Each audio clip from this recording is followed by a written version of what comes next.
Bayangkan ini, sudah kerja keras banting tulang dari pagi sampai malam.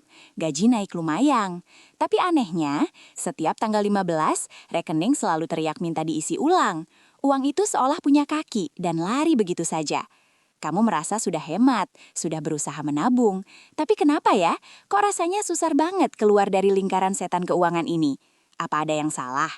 Jawabannya, ada.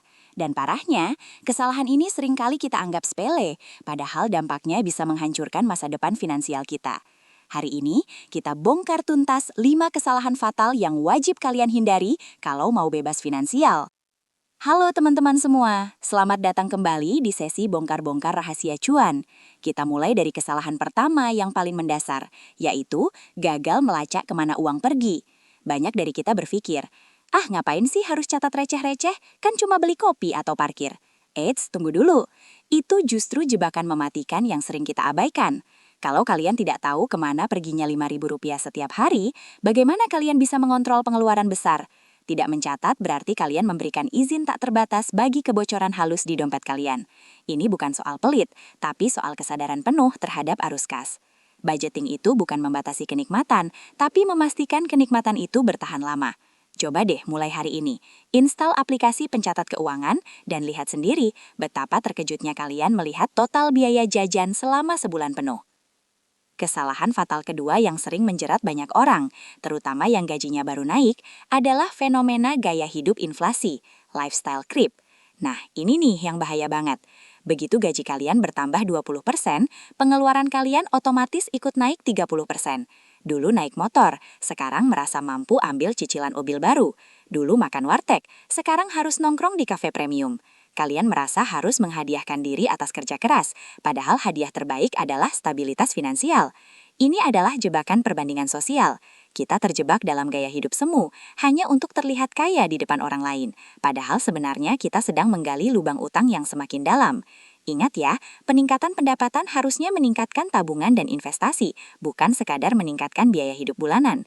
Stop memamerkan kekayaan yang belum sepenuhnya kalian miliki. Fokuslah pada membangun aset nyata. Lanjut ke kesalahan ketiga yang super krusial, yaitu meremehkan dana darurat. Kebanyakan orang berpikir, aku masih muda, sehat, belum nikah, buat apa dana darurat? Bayangkan jika tiba-tiba kalian atau orang tua kalian sakit, atau motor kalian rusak parah dan butuh biaya perbaikan yang besar. Kalau kalian tidak punya dana darurat minimal 3-6 bulan biaya hidup, apa yang akan terjadi? Kalian pasti lari ke utang konsumtif berbunga tinggi, entah itu pinjaman online atau gesek kartu kredit sampai limit. Dana darurat itu seperti ban serep. Kalian mungkin berharap tidak akan pernah menggunakannya, tapi ketika dibutuhkan, dia adalah penyelamat utama kalian dari kehancuran finansial mendadak.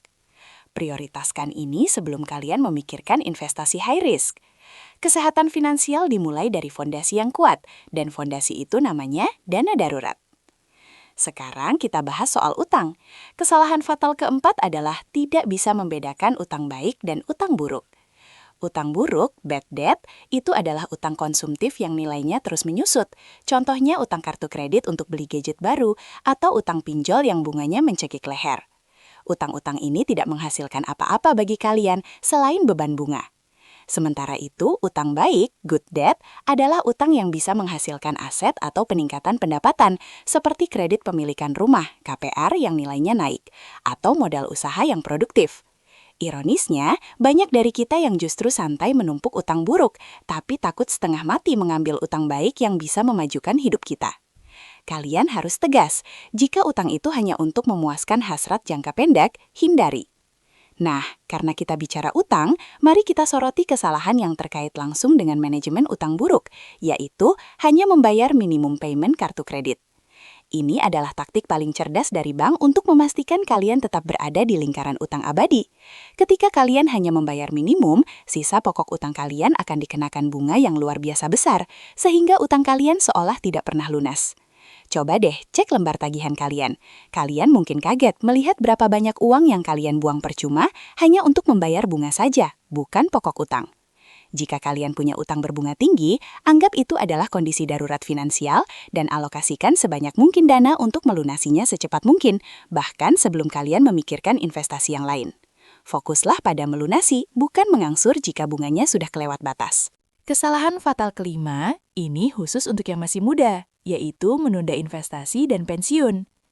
Banyak dari kalian berpikir, nanti saja, kalau gaji sudah besar, investasi kecil-kecilan kan tidak ada gunanya. Pemikiran ini sangat keliru dan mahal harganya. Kalian melupakan kekuatan dahsyat dari bunga majemuk, compounding interest.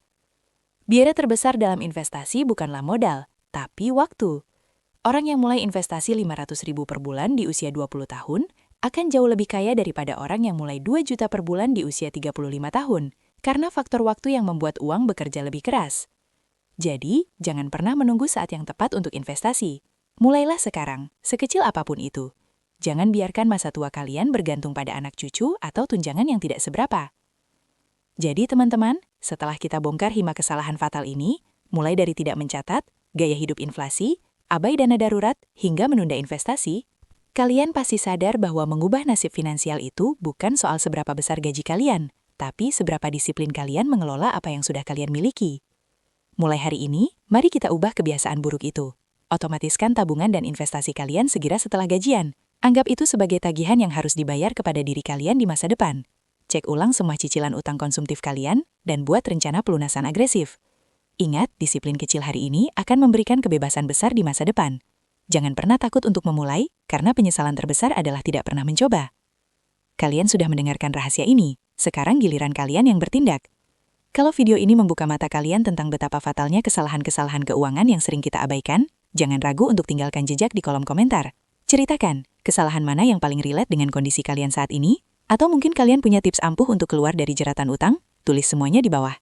Jangan lupa juga, klik tombol suka, bagikan video ini ke teman-teman kalian yang mungkin juga sedang berjuang, dan tentu saja, klik tombol berlangganan agar kita bisa terus belajar bareng. Sampai jumpa di video berikutnya, dan semoga dompet kalian selalu sehat. Dadah!